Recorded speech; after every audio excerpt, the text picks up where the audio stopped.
इस दुनिया की रचना करने वाले, इस दुनिया को जीवन देने वाले महादेव को जीवन कैसे मिला था? परमपिता महादेव के पिता कौन थे? ये सवाल हम सभी के मन में आए होंगे, क्योंकि इन्हें सबसे पहले देवों में गिना जाता है और इनका जन्म भी तो कहीं ना कहीं से हुआ ही होगा। इस सवाल के कई जवाब हैं और कई कहानियां भी, जिन्हें आज हम जानने वाले हैं। तीनों देव ब्रह्मा, विष्णु, महेश के जन्म से जुड़े कई रहस्य हैं और कहानियां हैं जिनके बारे में कुछ ही लोग जानते हैं। सबसे पहले हम बात करेंगे शिव जी के जन्म के रहस्य की, जिसका जिक्र महादेव के विवाह के समय भी होता है। जब महादेव बारात लेकर द्वार पर पहुँचते हैं तो एक ब्राह्मण उनसे उनका कुल पूछ लेता है कि आपका कुल कौन है, आपके पिता कौन है। महादेव कुछ नहीं कहते, वो मुस्कुराते रहते हैं और तभी पीछे से नारद मुनि अपनी वीणा को बजाने लगते हैं। ब्राह्मण उनसे पूछते हैं कि आखिर आप अपनी वीणा को बार बार क्यों बजा रहे हैं? तो नारद मुनि कहते हैं कि मैं आपके सवाल का जवाब दे रहा हूँ। महादेव का जन्म ध्वनि से हुआ है। महादेव शिवादिदेव, भगवान शिव को स्वयंभू भी कहा जाता है, यानी वो जिनका किसी इंसान के शरीर से जन्म नहीं हुआ है और उनकी उत्पत्ति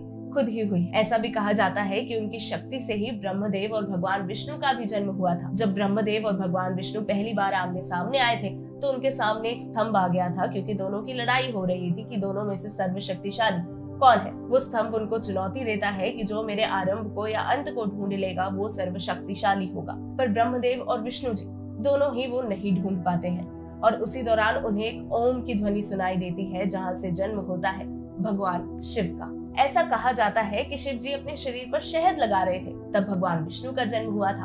और विष्णु पुराण के हिसाब से माने तो महादेव का जन्म विष्णु जी की भौ से हुआ था। तभी महादेव हमेशा ध्यान की स्थिति में ही मिलते हैं। पर यह भी कहा जाता है कि महादेव का जन्म ब्रह्मदेव के माथे से हुआ था। अब ब्रह्मदेव की बात करें तो ये कहा जाता है कि भगवान विष्णु की नाभि से एक कमल निकला था, जहाँ से ब्रह्मदेव की उत्पत्ति हुई थी।